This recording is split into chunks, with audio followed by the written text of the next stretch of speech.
Good morning. My name is Bernie Hurley. I'm Director of Library of Technologies here at UC Berkeley, and I'm also on the New Directions Coordinating Committee. And I'm introducing today Peter Brantley because Tom Leonard, our university librarian, is off skiing in the Alps somewhere. So it's my privilege to introduce Peter. Peter is the Executive Director of the Digital Library Federation. It's a not-for-profit membership organization of research libraries and affiliated organizations. We are a charter member. And Peter's background also goes deep into UC. He was Director of Technologies at the California Digital Library.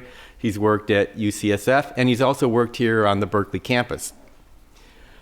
Peter is in a very interesting, unique position as Executive Director of the DLF, and that he gets to rub elbows, both physically and virtually, with people in other kinds of industries, newspapers, recording industry, and publishers.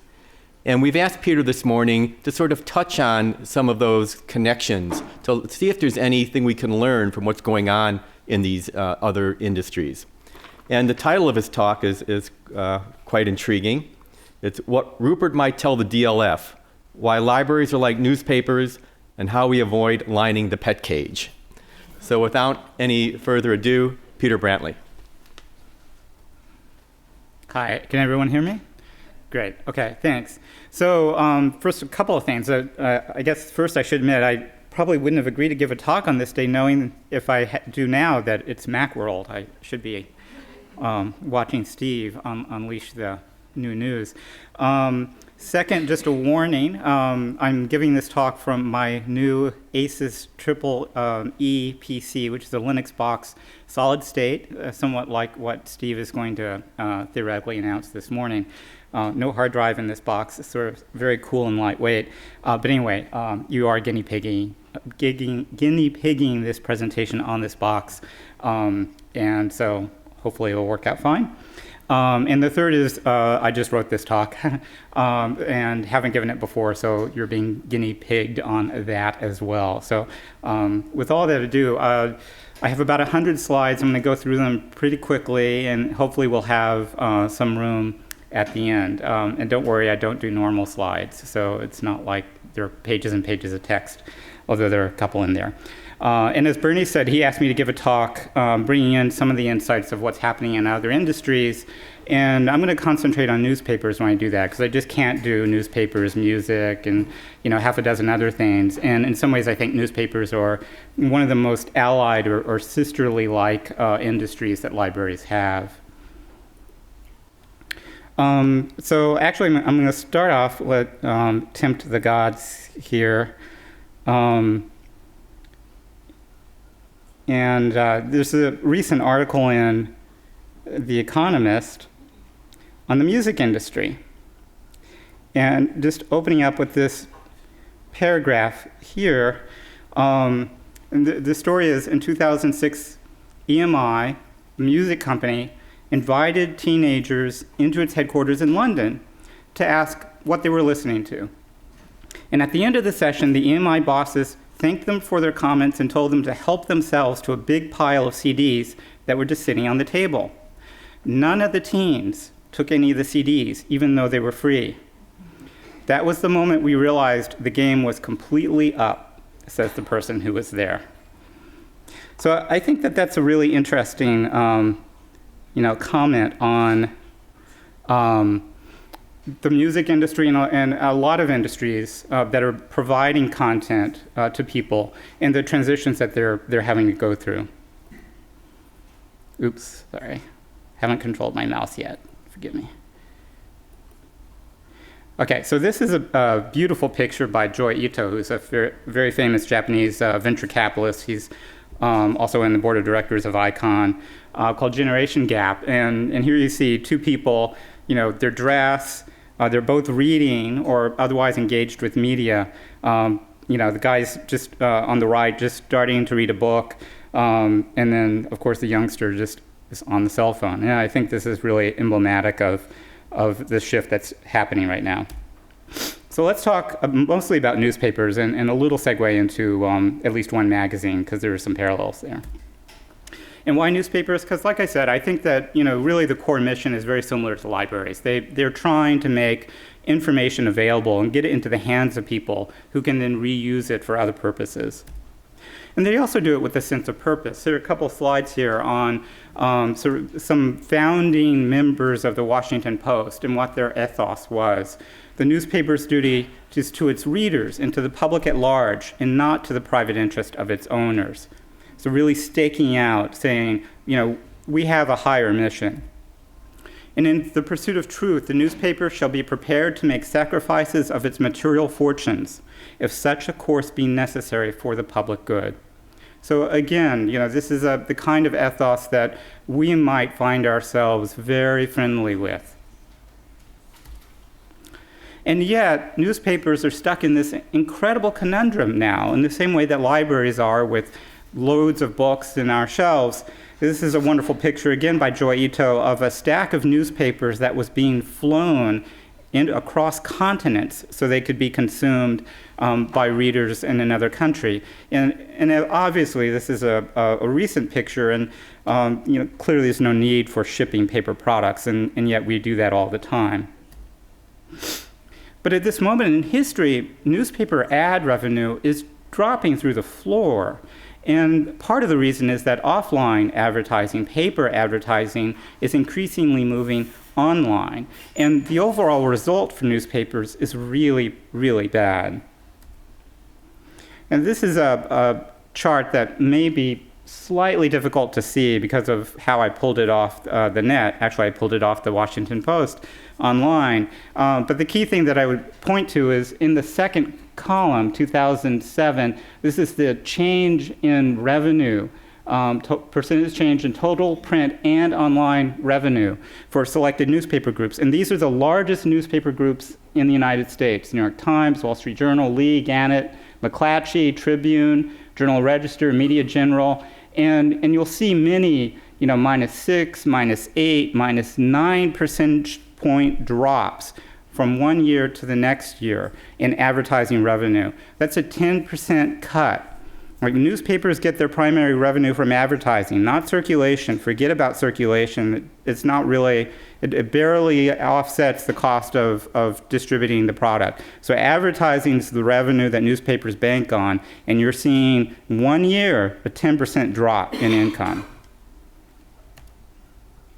And at the same time, forecasts put online advertising spending at $25 billion in 2008, 10% of all spending. And online ad spending is expected to grow at 4 times the rate of the overall advertising economy during this year. So it's growing much faster than traditional advertising. And it's all going, or a lot of it, here, to Google. And this is a screenshot of Google's AdWords product. Now, Google is basically an advertising company, and they use information management as the carrier for advertising. But this is where Google gets a huge majority of its income. With AdWords, you're sort of buying the right to engage in an auction so that when certain people search on certain keywords, your advertising comes up against those keywords. And Google has made millions of dollars, millions and millions on this. And a lot of the advertising revenue that newspapers used to earn has gone directly to Google and similar providers for that kind of advertising. This is a company that engages with newspapers, online services, and other types of companies to optimize advertising revenue. And I throw this up for a couple of reasons. One, just anecdotally, I actually was employee number 15 at this company several years ago in the dot-com boom, so I know something about them. But they've done extremely well. I mean, look at the client list: Yahoo, MSN, CNET, Fox, the Weather Channel, Dow Jones, MTV. These companies are hiring Wrapped to do high-end optimization of their advertising placement and revenue generation. This is, in other words, big business, right? And so there are now this environment of firms helping other companies online place advertising, figuring out how to optimize the income they get off of it. But for all of that, it's actually really difficult to make money online. And at a time when currently, when you create a new company, the trend is to say, you will make a profit because we'll have advertising. Don't worry, that's our business model, advertising. But the truth of the matter is, it's really hard to do that. This individual, Jeremy Liu, posted on his blog, Lightspeed, 3 models that I'm going to walk you through pretty quickly about how to generate, or how it might be possible to generate $50 million in revenue for an online media business. So a business that's utilizing advertising in order to gain a profit, or basically to gain revenue. And I hope that this exercise makes you think a little bit about the potential profitability of startups and also the consequences for newspapers. And 50 million revenue, if you haven't worked in the for-profit sector, is not a lot. Right? So actually, $1 million you might think of in revenue as a cutoff toward basic viability for a fairly small company. So 50 million is a decent income, but it's not that much money really. So the first example, a very broad reach site. So a generalized social networking site or a news site. So you're not doing a lot of targeting toward your audience, very broad audience. And so what you can get for that is about $1 per 1,000 impressions, right? So the way that you would be able to sell that advertising, you'd be able to get no more than about $1 per expected 1,000 visitors on a page with that advertising on it, right? So low return for an advertiser. Well, the math is pretty simple. You need 50 billion page views a year to get $50 million, 4 billion a month. And according to ComScore, which ranks websites, fewer than 10 companies in the United States had this page count. Fewer than 10. Let's go to the second example, a demographically targeted website. So here the examples are maybe a Latino lifestyle portal, men's sports. You can think of a lot of different kinds of things. They're a little bit more targeted. You're getting a more specific audience. And so the revenue for 1,000 impressions goes up. Now in print, it probably might be in low teens. Online, it might be about $5. $5 is about right and simplifies the math. 10 billion page views a year, 800 million a month. And for comparison, Microsoft didn't quite have 8 million page views in the US in January of last year. You need to be bigger than Microsoft. Third, a site with what's called endemic advertising. So a movie site, so that would be something that the movie industry would want to advertise on. A car site, again, a car industry would want to advertise on, and so forth. So very, very targeted and very attractive for the potential advertising audience. So this gets you very high RPMs, and we could call it $20 per RPM, and again, that eases the math a bit. So still 2.5 billion page views every year, 200 million views a month, right? I wonder what this library looks like in light of those kinds of statistics. I think any library would be pretty low. So think about those numbers when you start reading about the next new startup in the social network space and how they're going to get their revenue from advertising. So one of the questions du jour is, could the Wall Street Journal go free? Right, it's one of the few newspapers, now that the Times has lowered its pay barrier, that charges for access to some of its content and actually just released its columnist for free access, the reverse of the New York Times policy several years ago. Let's do the math. The Wall Street Journal would have to see a 12 times increase in online traffic to offset the loss of print advertising income that they still presently gather. And this is the fine print. This is actually somebody calculated fairly in depth how much they would have to do. So, I'm not going to have you read that, but just so you know. So fortunately, the Wall Street Journal is in a position where they don't have to make that choice by themselves, right? Because they are now part of this larger conglomerate where Rupert can think about the income across many properties. And so he doesn't quite have to sweat the Wall Street Journal just on its own. He can think about the page views that the Wall Street Journal might bring a whole suite of properties after a few years worth of integration among those product silos.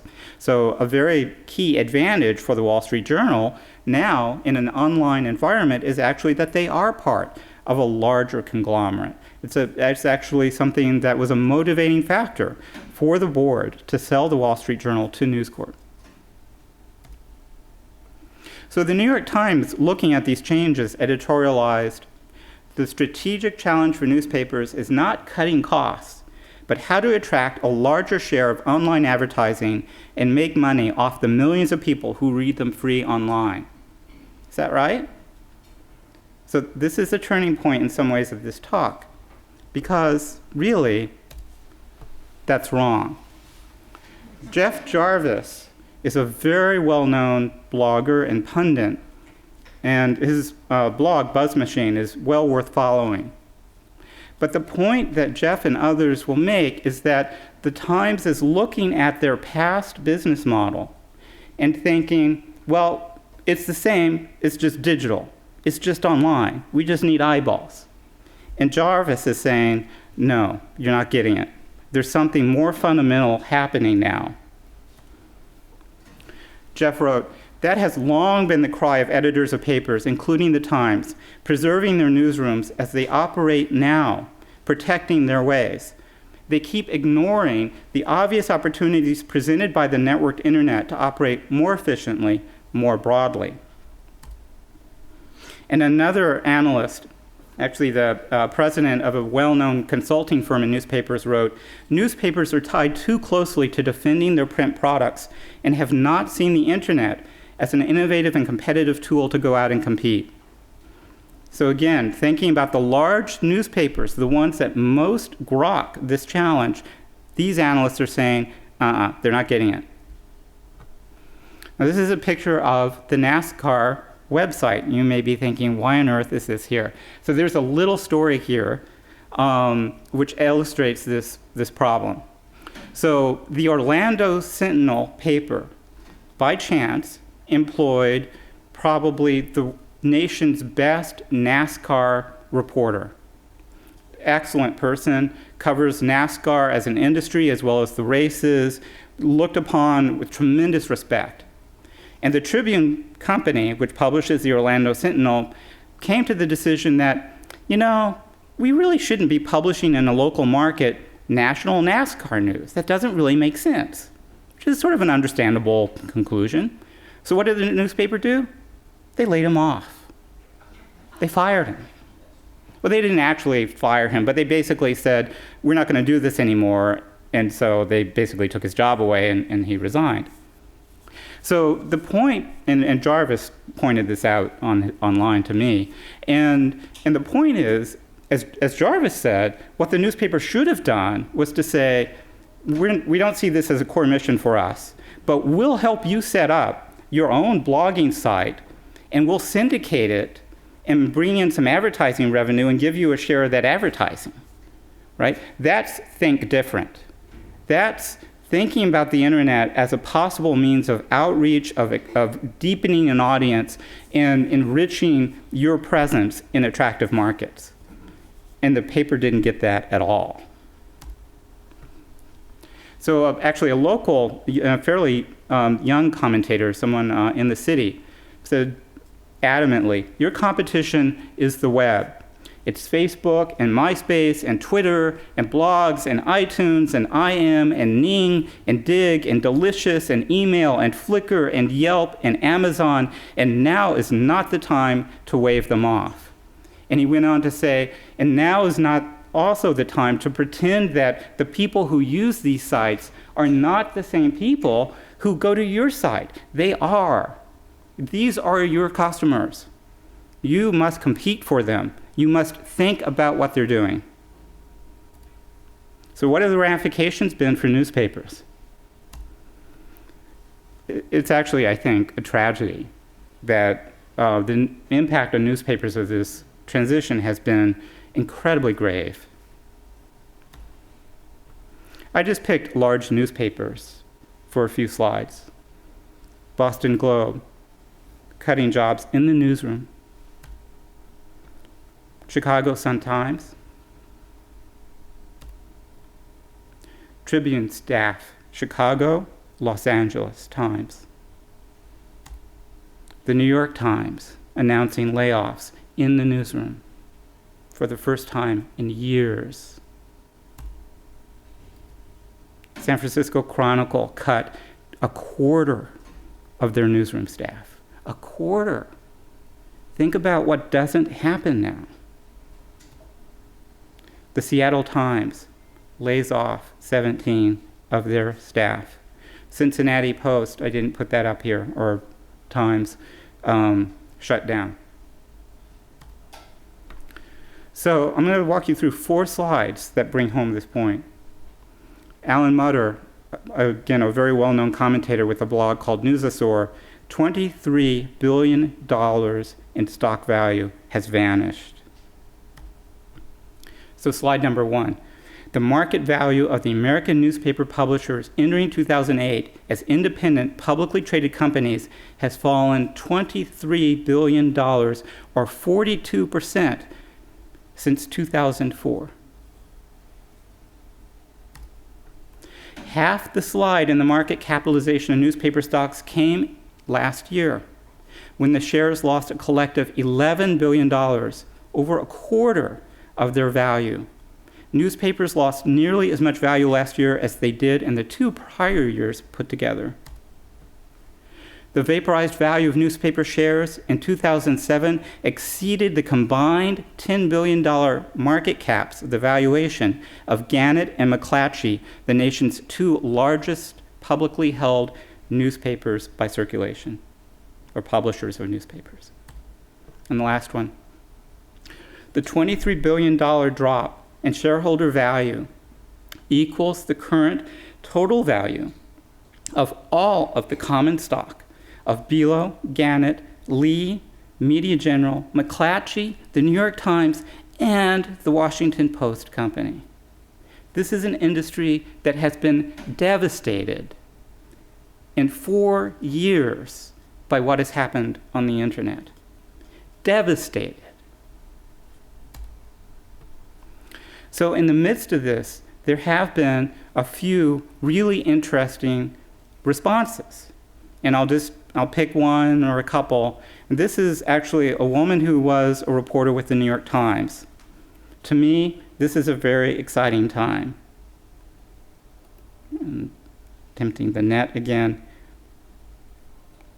So she was originally an international reporter, and then for many, many years, she was the New York Times Hollywood reporter.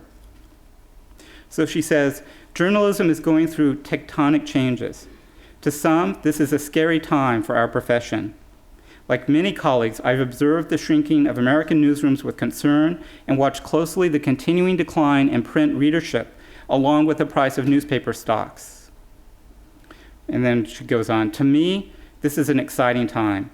The shifting winds are bringing with them new opportunities to reshape the form our journalism takes and to reignite the enthusiasm of readers.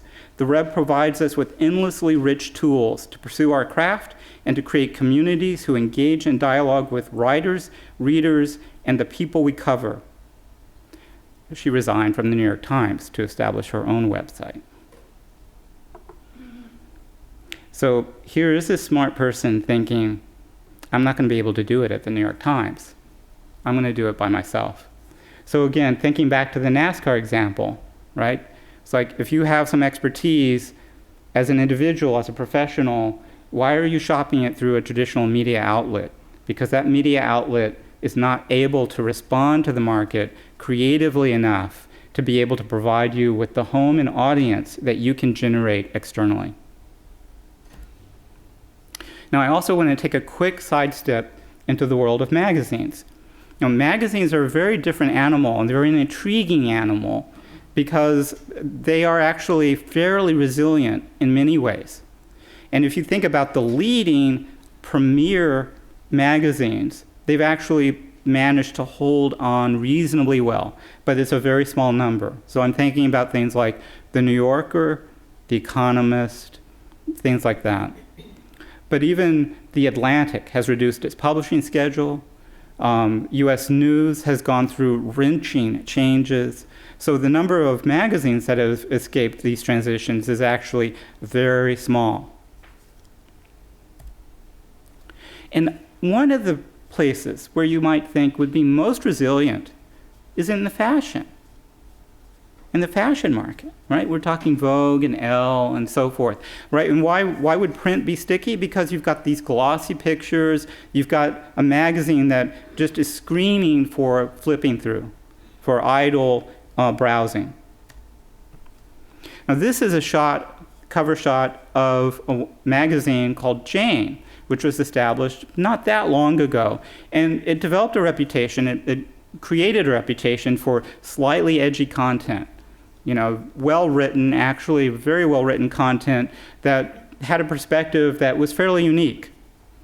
And it quickly attracted a very attractive readership audience. Not anymore. Jane was shut down because of the lack of advertising revenue. Right? So again, in this market, only the very strongest are surviving, and they're facing some competitive challenges. So in this, Glamour is saying, we're your new magazine. We're taking over the subscription base. So they shut down both their website and their magazine. Where did the editor go? Yahoo. She went to Yahoo to establish a cultural channel at that search engine. So again, I'm going to tempt fate, I think for the last time. So this is a very well-known blog too, Silicon Alley Insider, and it comes out of New York. And this commenter I want to read because it's a person in the industry, and her analysis is really to the point. She said, "For a long time, I thought glossy magazines were immune to threat of online journalism. Unlike business mags, glossies rely so heavily on photography that I believed they would remain safe in print, no matter how many people were flocking to the web. However, Holly's moved to Yahoo, the editor, a portal, not even a legit publication like NewYorkMag.com or NewYorkTimes.com, just pounds another nail into the coffin of print. It's become increasingly obvious that the only place a woman like Holly can make money is the internet. No glossy magazine can sell ads against the kind of content she runs. Intelligent, irreverent stories that those who want more than what the typical women's interest publication offers. On the internet, that won't be a problem, because that's where smart people get their information."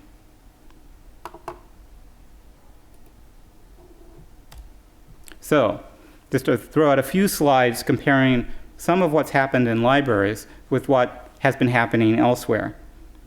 And I'm not meaning or intending to suggest that as I throw up these slides, which you may or may not have seen before, because I did blog them previously, not meaning to suggest that they capture the entire market of libraries, but nonetheless, they're pretty interesting. And to start off with just a quote, actually, that was reported in the New Yorker just this last issue. There was an article by Ken Oletta on Google, and he quoted Sergey Brin in reference to Google Books. "We have no desire to screw a category of people, to trick them or something. We legitimately want these partners to be successful." He, Brin, believes that the nature of these media functions may change, just as the role of librarians has. And Eric, in a few paragraphs later, the CEO of Google, "When you have a technology that is as engrossing as the internet, you're going to have winners and losers. I'm not trying to sound arrogant. I'm trying to sound rational about it. The internet allows people to consume media in a different way." This is the US search share, December this last year. Google is at 66% of all searches conducted in the US. That is phenomenal. 2/3 and growing of all searches are done at Google. And it's more in some national markets, right? Think back to that AdWords slide. Think back to how Google is making its money. Every time someone searches, there's a chance that they're going to be earning some money. So, libraries. This comes out of a strategic document that I think may not be public yet, but it was a tally of, and this is public data, reading room visits in the Library of Congress from 96 to 2004. Out of, again, a document that was telling Library of Congress, gee, what should we be doing? These are ARL-generated statistics, reference queries to full-time students from 95 to 2003. These are ARL statistics, the median ratio from 95 to 2003, total circulation, so print books, obviously this isn't talking about online journal reads, print books, total circulation to full-time students. All of those slides, with the exception of maybe the first year in each of them, monotonically, constantly down, pretty steep angle, right? Change is happening here. So I'm going to close with just a few slides musing, and then hopefully we can have a little bit of back and forth, because there's a lot of different angles or things to think about in the context of other industries. Because I really do fundamentally believe that it's a fallacy to think about ourselves and to say, yeah, you know, we're different. You know, we have a set of concerns, and, you know, the market is changing for us, but, you know, we're okay. Because I don't believe we're okay at all, actually. And I think that it's likely that if you carried things out to the end, I think what a library will be in the future is pretty small, not a lot. And while there's some really interesting things to do, I'm not sure that libraries are the best place to get them done in. So that's really quite a conversation to have, and I think it's a very important conversation that libraries, IT groups, campuses, students, and faculty need to be part of. So I don't really know what Rupert would say, of course, but I think there's some obvious things that he might point to. I mean, first, it's clearly obvious that libraries pull in people because we are great places to be, or we can be. You know, warm places, bring in your water, coffee, and drinks, and study. Or internet media centers. These are places that pull in people and that make libraries an attractive place on campus. For students, for faculty, for the administration. But there's a lot that libraries do that they've accreted, that they've built up over the years, that really could happen elsewhere to a growing degree. And these are obvious, and they've been spoken of, I'm sure, to you in this series. I think licensing specialists for online content probably don't need to be in a library. They should be in business services. Campuses have departments that buy things, chairs, paper, they can buy journals. So I'm not suggesting that these staff don't work at the university. I'm suggesting that maybe they should be part of business services because that's where the money gets spent. Cataloging is an obvious one that gets talked about quite a bit. Why on earth do libraries preen catalog entries with fine detail when people don't care about that metadata? I mean, the core metadata is relevant. The author, the title, possibly the subject heading, other basic descriptors, but a lot of the information that we spend time on still is incredibly irrelevant to someone doing a search or attempting to get their work done. So generally, I would argue we need to build things that advantage our core values on a campus. And I'll just point to, and again, This is an area I haven't thought through a lot, but I'm just sticking these out for discussion or thought. So I would say one is a core mission: we make information publicly accessible. Short sentence, very important. This isn't what Google does. Google is an advertising company. They sell advertising against information management, right? Google isn't LexisNexis, right? LexisNexis sells information, access to information. That's not what Google does. Google sells advertising, right? So our mission is unique. Preserving a record of the past, right? Google may do that on the web to some extent. The Internet Archive, bless their hearts, works diligently to do this both on the web and off for a wide range of content. But no one but libraries can say this is a core mission across an entire sector or suite of organizations. It's unique. And we do these things because no one else will do them. And if somebody else does do them, it's not their primary aim, and it's not something that they are compelled to do for the duration. They can let it go. And I would argue, if we give up these things, we give up our soul. And I think, as I was mentioning, for us to get these done, we really have to do things very differently, and not a little bit differently, and not just build a repository for content and do this little thing and spend a little bit of money on this or that, but do things really differently. So one of my things as DLF director is we need to put education in the hands of those who are learning.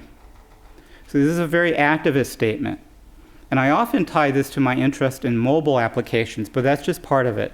But what I mean here is we need to think about how people are actually learning online, how they're engaging themselves, how they're engaging information, how they're engaging our faculty.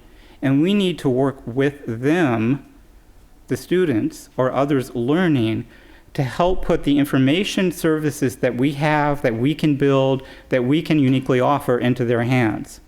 So not focusing from the faculty out to the student, in other words, which is teaching, focusing on learning, because that is far less transitory. And then secondly, assist science in the discovery of the world. And again, I think this is something we're increasingly talking about in research libraries, engaging with the product of science and the process of science, to be more engaged in that. And that's a very hard thing to do. They're very, very hard things to do, actually. Because when you think about it, if you start engaging with hard science, you really have to have a lot of domain knowledge and a very extensive outreach. And it's serious commitment of time. And that holds for both big hard science and small hard science. And soft science, humanities, social sciences, is very high touch, right?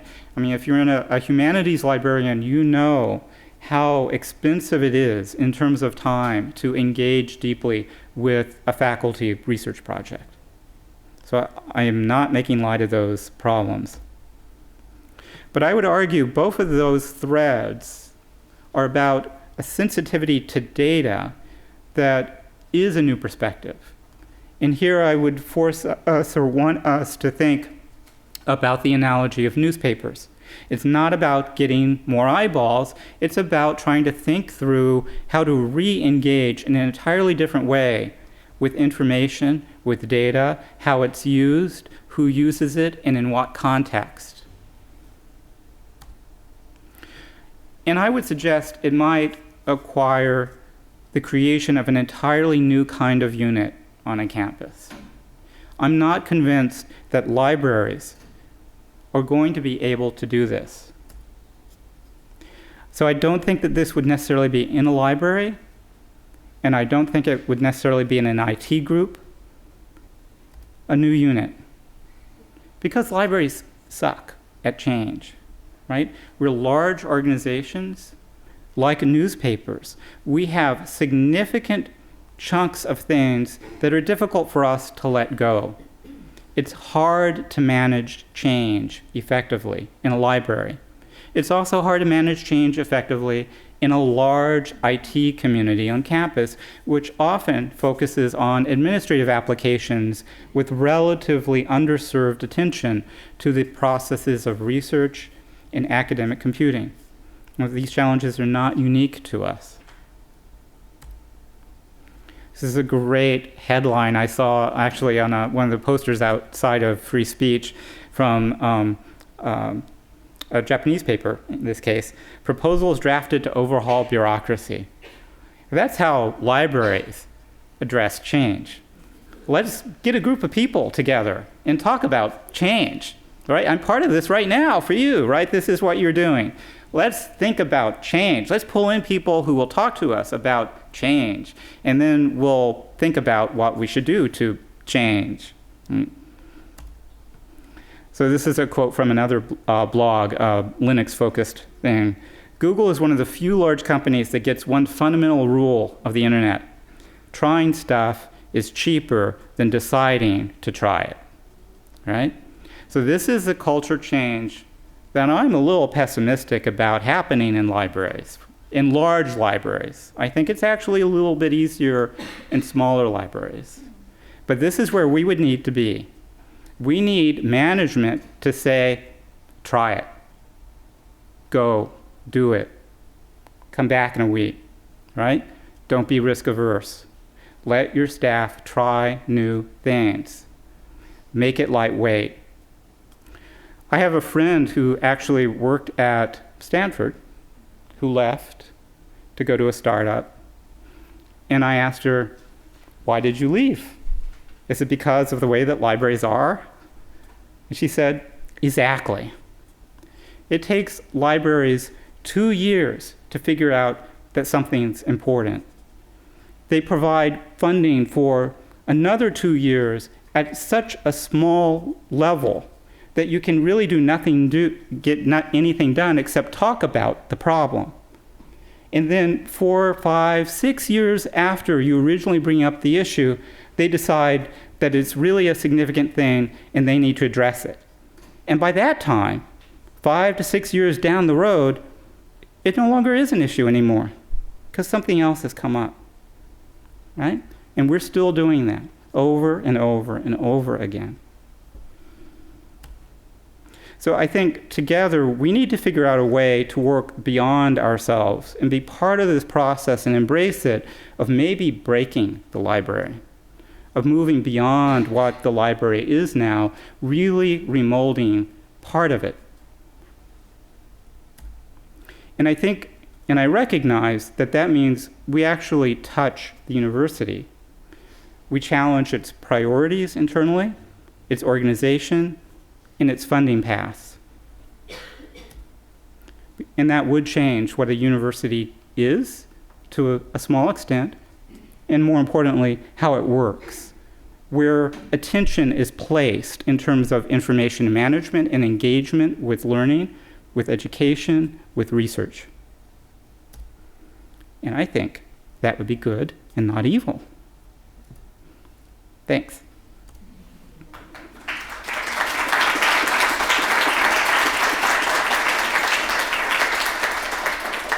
Questions now, please remember to introduce yourself.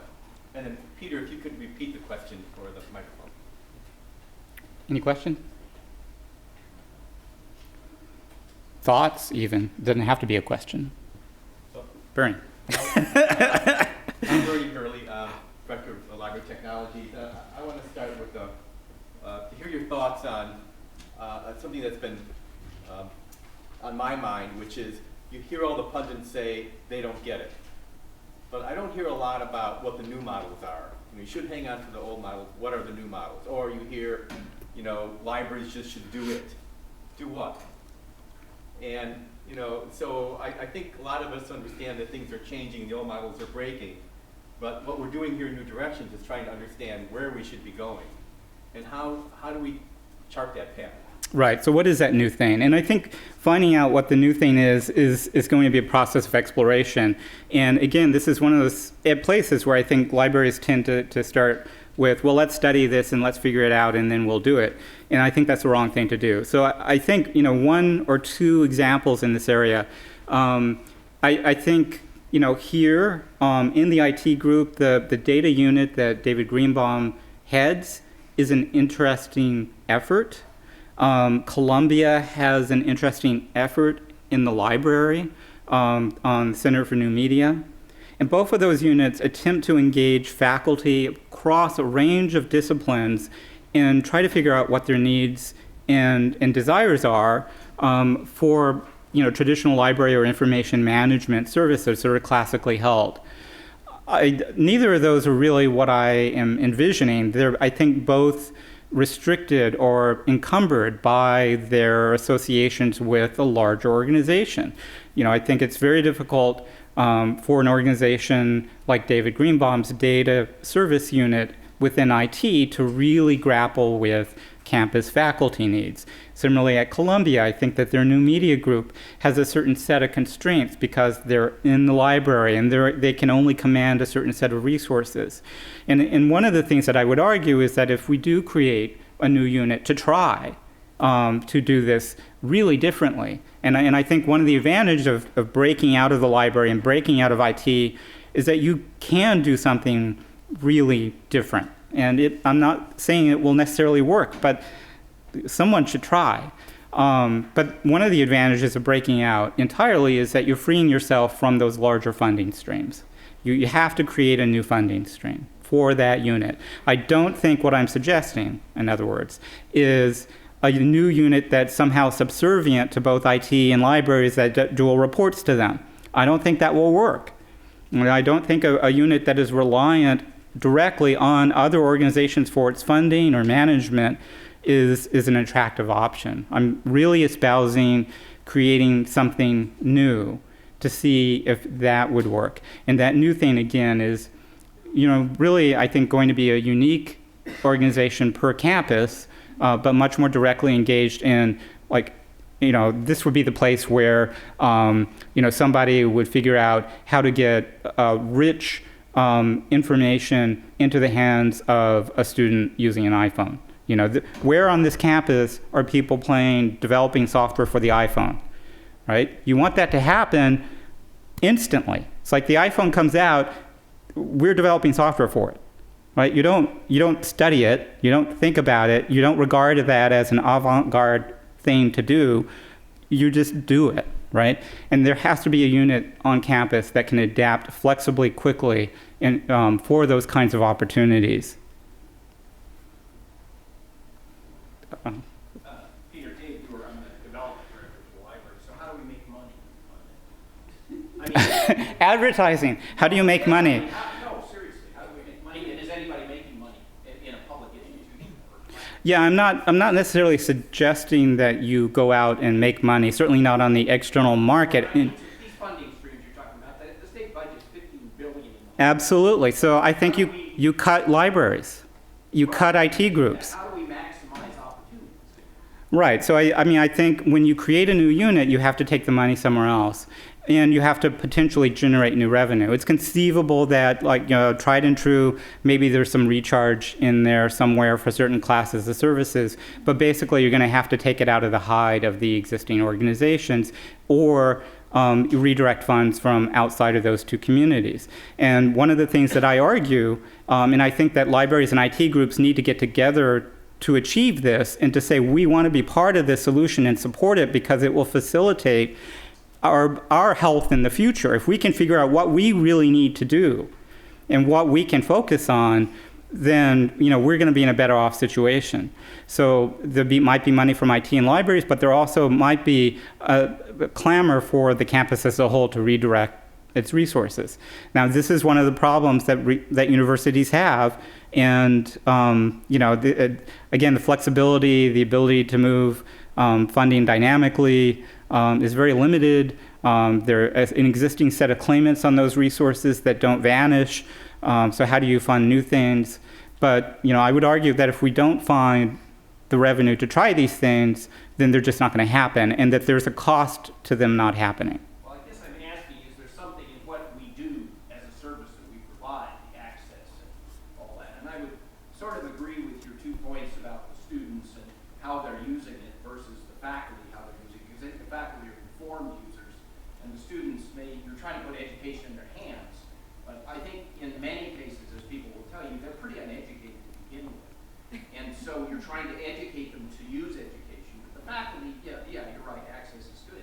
But in the midst of all this stuff, you're still just dealing with the same bureaucracy. And so it seems to me we are looking at private sources for support. I mean, is Google supporting things other than digitizing millions of books or whatever good? I'm not sure, and I appreciate knowing from you. But I'm just trying to get a sense that you're saying a lot of really good things to me, but now you're telling me the same old stuff. So I'm not seeing where that resource can come from, and how we can opportunistically take advantage of it and really do something different. And is anybody doing it except maybe Columbia? And we do have our own media center here. Yeah, I know. We seem to have struggles with it all the time. Well, you're the development officer. We're getting all traditional stuff, but I mean, is Google funding things? No. I mean, Google is funding small projects to do interesting things, not necessarily at universities along the lines of what I'm talking about. And I would argue that Google's not our friend here, that becoming increasingly reliant on Google is not likely to engender greater health and happiness amongst us. And that's a long talk in and of itself. But yeah, I don't, and I would probably suggest, with maybe one or two exceptions, I think Sun is potentially a partner, actually, of higher ed in interesting ways, and there might be some support there. Microsoft has potentially some support there. I think if putting myself in the shoes of Berkeley, or any one campus, I think that if we could identify a few pilot projects to get started on, it might be conceivable to attract private funders for that, granting agencies, whether it be OSI, Soros, or Hewitt, or someone else. Those are small things, but there might be enough to get started. And just to point out, there's another fallacy here, which is don't aim to do too much too quickly. Establish something enough to get started, try for a few quick victories, gather allies, and then threaten suicide if you don't get additional funding support.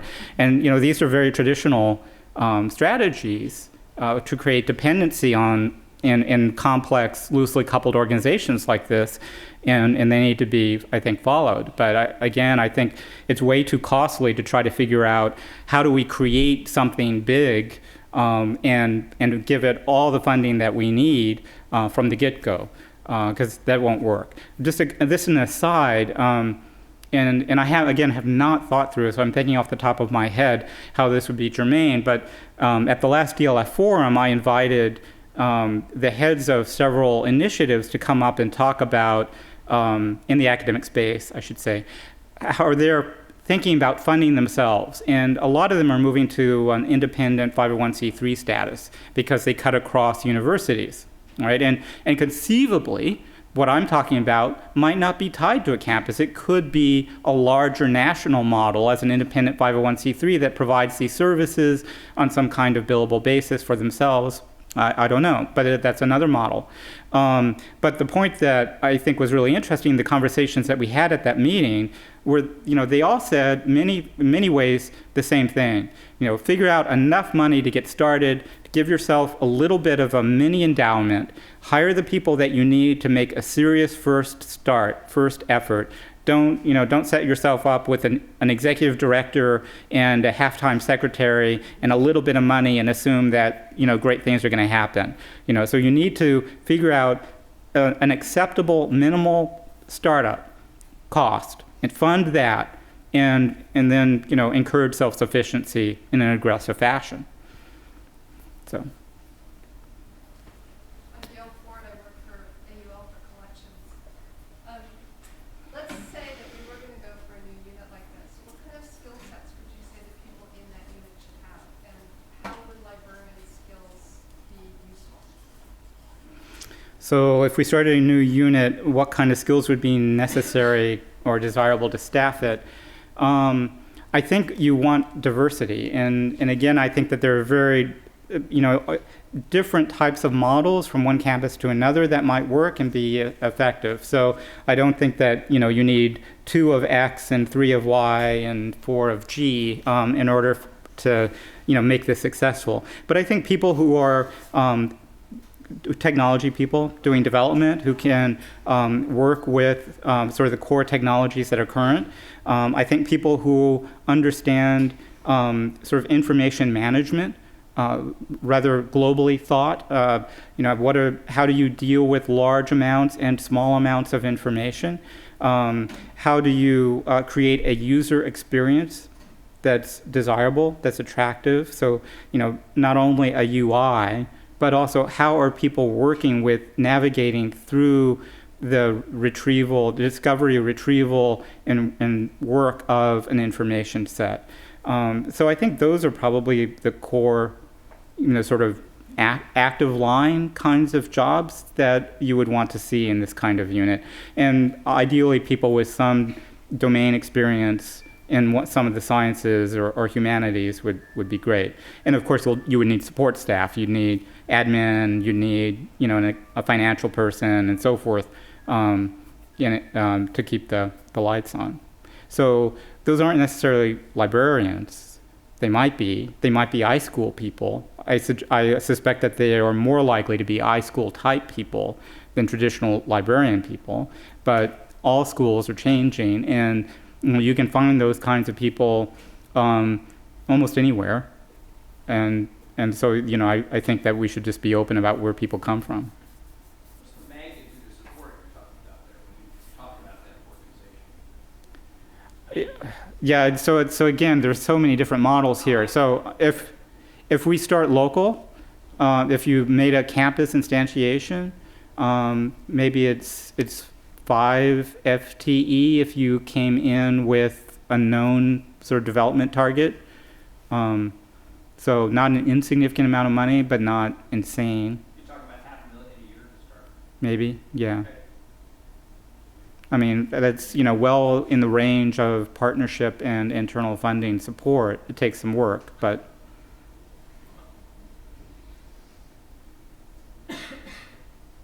Other questions? Yeah. I'm Jack Von Iron with the Bancroft Library.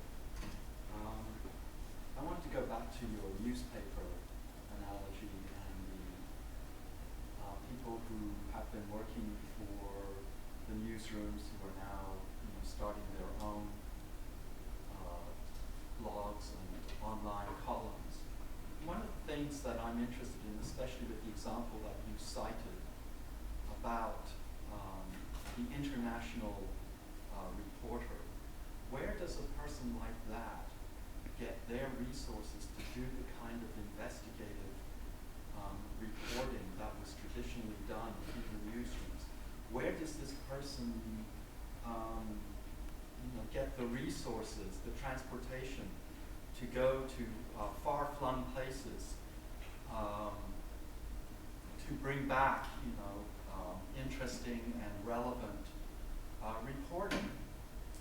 If you are working by yourself in a little, from your home, in your jammies in front of the computer,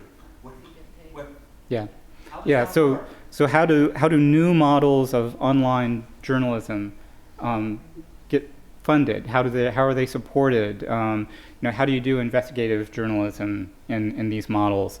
And I think that this is one of the tragedies of this transition, is that there are no ready answers there. And I'm not, let me be very clear, I'm not suggesting that was a good transition. I think that was a horrible, disgusting, tragic transition that newspapers are in the middle of. And maybe at the end of it, some good things will happen. And I'm glad for the people who are out there making new sites and beginning to explore some of these things, because I think that they're very strong people and very bright people, and they're going to continue to serve the public and the community, and all support to them. But this is a huge problem. It's oft said and oft observed that companies like Google consume news. right? They don't make their own news happen, right? And so when you cut a quarter of the San Francisco Chronicle staff, then you are decimating your ability to do good investigative journalism for that needs to take weeks of research and work in order to produce a story. And I think that the counter to that someone like Jeff Jarvis, who's a real proponent of getting out there, making these changes and so forth, would make is that, we just need to embrace these new models and we'll figure out the revenue streams and there's still going to be a space for that. And I'm shorting his argument here. I think he could make it much more forcefully and persuasively, but I'm a little less convinced about its viability. One of the individuals, I'm blanking now, one of maybe the last editor of the Wall Street Journal who left for, I wonder why. He is starting actually a funding agency. I think it's called ProPublica. And the rationale for it is to give grants to new online journalists to do that kind of work. So, I think we'll see more models like that where people try to figure out entirely new support mechanisms. This is an innovative approach. It can't do a lot. It can't replace all that was there before, but it's something. And we may see another thing to keep in mind is we'll see different kinds of investigative journalism. So it's not as if all investigative journalism collapses. You have a very different kind of journalism happening in these forums right now. It's quicker, it doesn't have as much in-depth research and so forth. And I don't think that that's a good thing, but there is that happening. I'll stop there. But yeah, big trade-offs. Yeah. Yeah, Nick Robinson. I'm at the Institute of Governmental Studies Library. I was interested in your characterization of two of the core missions of libraries to preserve the past. And parenthetically, I would add there that the present is the past, and so preserving the present is part of that mission, and making information public. But I think in your sort of doom and gloom section, Mm-hmm. my libraries during the doom and gloom phase, there was implicitly another core mission that you didn't really put on the table, which was to be used, to have usage be high. And you showed us a few graphs: circulation down, reference interviews down, walk-in traffic down, which somehow was analogous to the decreases in advertising revenue at newspapers. That was sort of the subtext of that. Mm-hmm. And my concern is that what you're asking us to focus on is getting that usage up somehow so that we are competing in this information marketplace where information is being carried by the advertising industry. And if we don't do that, we're going to be obsolete completely. And while I agree that we need to be concerned about usage, I'm afraid that putting ourselves in the mindset of competing with the advertising industry for obtaining usage is going to distract us from those other two core missions: preserving the past, the present also, and making information public, which nobody else, as you said, is going to do. So balance that. Right. So the issue really is, am I stressing an increase in usage that library should, continue to pursue, and is that really what's important? And I would actually say I didn't intend to convey that, and to some extent, perhaps those slides are too easily, they're too cute and too easily misunderstood. But thinking back to that New York Times editorial where they were thinking for newspapers, well, our mission is to recover those eyeballs, and the analyst saying, no, that's not the mission. And I would say the same thing for libraries. It's not the mission for us to get that usage up. That's not what we do. We need to be very smart about finding a niche of putting the information that we have, that we can access, into the hands of people in ways that are the most meaningful and useful for them. To be as creative as possible about that. And maybe our usage on some metric is 10% of what it used to be, that's fine, as long as you're meeting that particular need. So, the other aspect I think people quickly point to on the usage front is, well, we sign contracts for online access, and that usage is going through the roof, right? And it is, whatever that curve is, it's definitely up. People are accessing more and more information online for our licensed content. But that's where I argue, it's like, what in the library is there that's important to our core? And that's where we're just licensing information access and managing information access rules and regulations. And that's not interesting to me. And that's where I'm saying, to more or less extent, push that into business services. Tell them that you want a contract with, Elsevier, and maybe that person who does that at CDL, who has that expertise, they move into the business office and they can cut those deals. That's not what a library is. Cutting contracts, really isn't what I'm suggesting what a library should be. So, we're going to be doing that with books increasingly, as I've said. So move that out. Focus on new things, on managing information in new ways and engaging with people who are working with information in new ways. And whatever your consumption is there, as long as people are excited about that, you're succeeding.